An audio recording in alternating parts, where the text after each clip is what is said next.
Assalamualaikum warahmatullahi wabarakatuh. Perkenalkan nama saya Muhammad Ilham. Di sini saya membuat video untuk eh, menuntaskan ujian akhir semester pada mata kuliah manajemen investasi.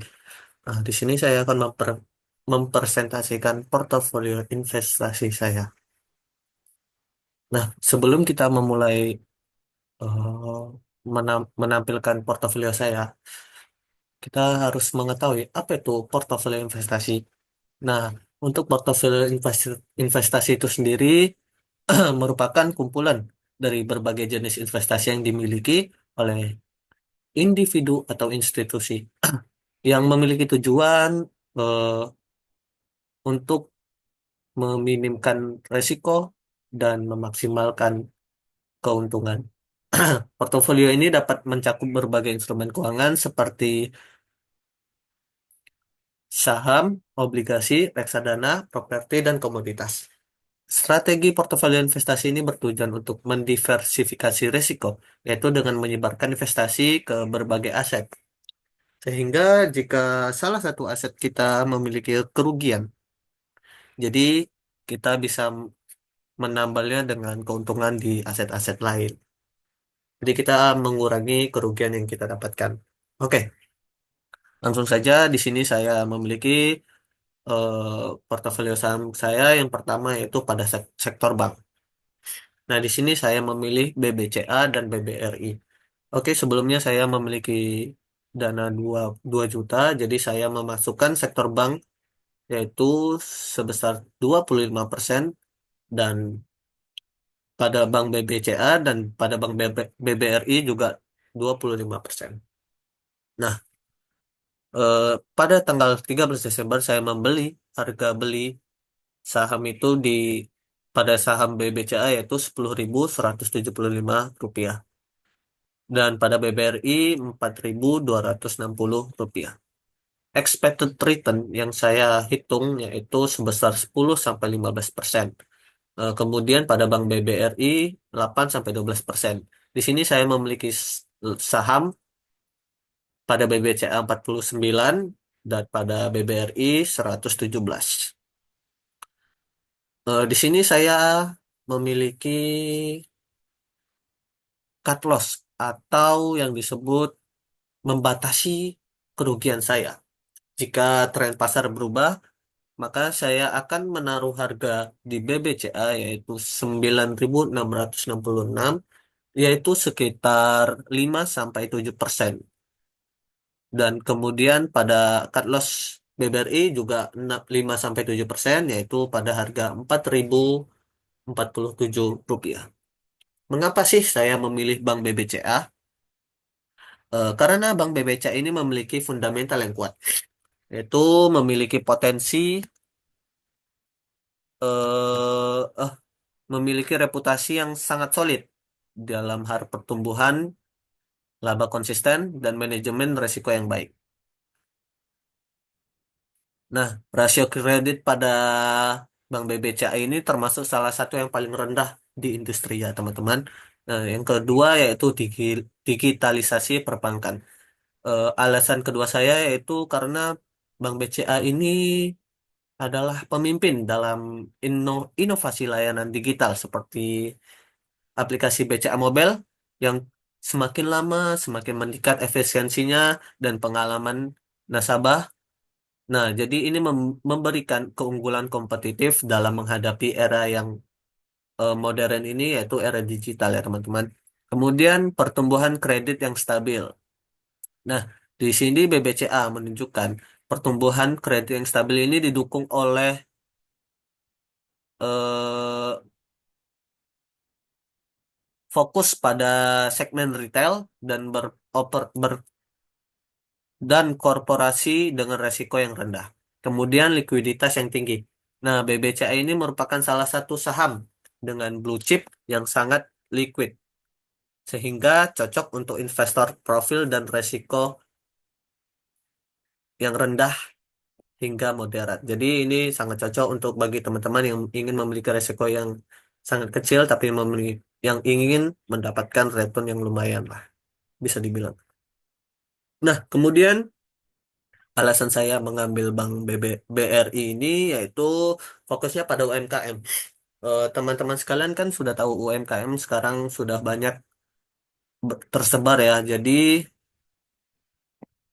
BRI ini fokus pada UMKM untuk memberikan kontribusi yang besar terhadap stabilitas pendapatan. Jadi UMKM ini juga salah satu tulang punggung bagi Bank BRI. Jadi sangat cocok lah untuk kita menaruhnya di menaruh duit kita di saham BBRI ini. Nah, kemudian kinerja yang jadi BBR ini juga memiliki kinerja yang dividen yang baik, yaitu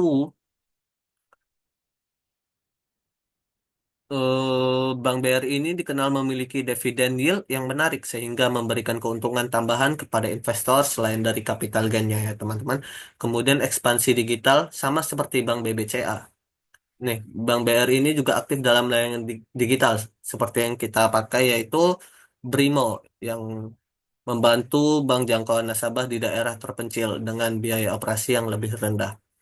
Nah, kemudian Bank BRI ini merupakan bank yang didukung pemerintah atau bank yang eh, didukung pemerintah ini dia ini dapat mendapatkan dukungan pemerintah untuk pembiayaan UMKM sehingga mengurangi risiko yang sis- sistemik. Nah, kemudian di sini saya ada portofolio kedua yaitu di sektor infrastruktur, teman-teman. Mengapa saya taruh di 70%? Karena di infrastruktur ini ya terutama pada Telkom sendiri.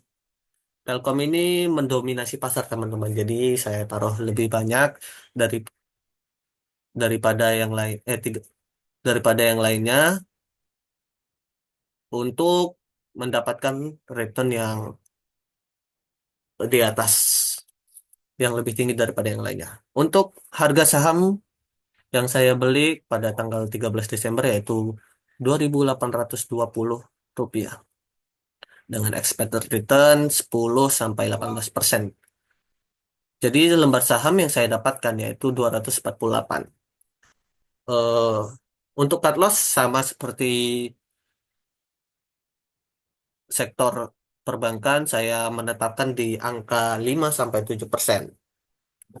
Nah, kemudian di sektor properti saya menaruhnya 300.000 yaitu sekitar 15% ya teman-teman. Jadi mengapa saya menaruh di sektor properti? Karena di sektor properti BSDE ini memiliki potensi untuk naik, untuk mengembalikan eh, harga yang stabil, karena memiliki peminat yang banyak ya, teman-teman. Untuk untuk harga yang saya beli yaitu pada tanggal 13 Desember ini yaitu Rp980 dengan expected return 12 sampai 20%. Mengapa saya menaruhnya lebih kecil? Karena dia ini masih memperbaiki penurunan yang dia alami, jadi bisa jadi tren pasarnya berubah. Jadi saya menaruhnya lebih kecil. Jadi saya meminimalkan risiko yang saya inginkan. Untuk cut loss sama seperti investor investasi lainnya yaitu 5 sampai 7%. Nah, mengapa saya mengambil TLKM dan BSD?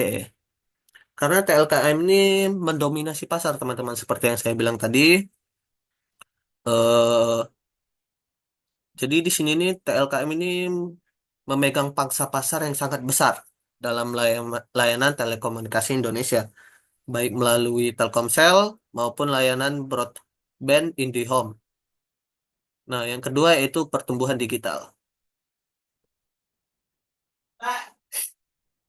Dengan peningkatan kebutuhan konektivitas internet, Telkom terus mengembangkan infrastruktur seperti jaringan fiber optik dan layanan cloud computing. Ini menjadikan pemain utama dalam transformasi digital di Indonesia. Jadi Telkom ini sudah nomor satu lah dalam eh, dalam bidang telekomunikasi ya teman-teman. Nah, yang kedua kinerja keuangan yang solid. Jadi Telkom ini memiliki pendapat dan laba bersih yang sangat stabil teman-teman. Jadi bisa dibilang jika ingin meminimalkan resiko, lebih baik saya menaruhnya di TLKM lebih besar daripada yang lainnya. Jadi begitu teman-teman. Dan yang terakhir yaitu didukung oleh pemerintah sama seperti Bank BBCA. Nah, karena Telkom ini kan termasuk perusahaan yang BUMN ya teman-teman. Jadi sering mendapatkan dukungan yang dari pemerintah dalam proyek pengembangan maupun perluasan jaringan ke daerah-daerah yang terpencil. Nah, untuk BSDE saya memilihnya alasannya karena proyek diversifikasi, portofolio proyek diversifikasi. Jadi BSDE ini memiliki proyek yang tersebar di berbagai lokasi yang strategis, seperti kawasan BSD City. Proyek ini mencakup pengembangan perumahan, komersial, hingga pusat bisnis. Yang kedua, permintaan properti yang stabil. Karena populasi yang terus menambah. Jadi permintaan properti ini semakin menambah juga ya teman-teman karena orang-orang membutuhkan properti ya teman-teman. Yang kedua yaitu manajemen yang efisiensi. Di sini BSDE dikenal memiliki pengelolaan keuangan yang terbaik, yang baik dengan tingkat utang yang terkendali. Jadi eh, oke lah untuk menaruh di BSDE, tapi ke kita juga mengingat resiko properti ini masih pemulihan ya teman-teman seperti di alasan saya yang keempat potensi pemulihan sektor properti ini. Jadi teman-teman jika ingin meminimalkan resiko dan mendapatkan keuntungan yang lumayan tinggi, saya sarankan di BSDE ya teman-teman. Nah, mungkin cukup sekian video saya, kurang lebihnya mohon maaf. Wassalamualaikum warahmatullahi wabarakatuh.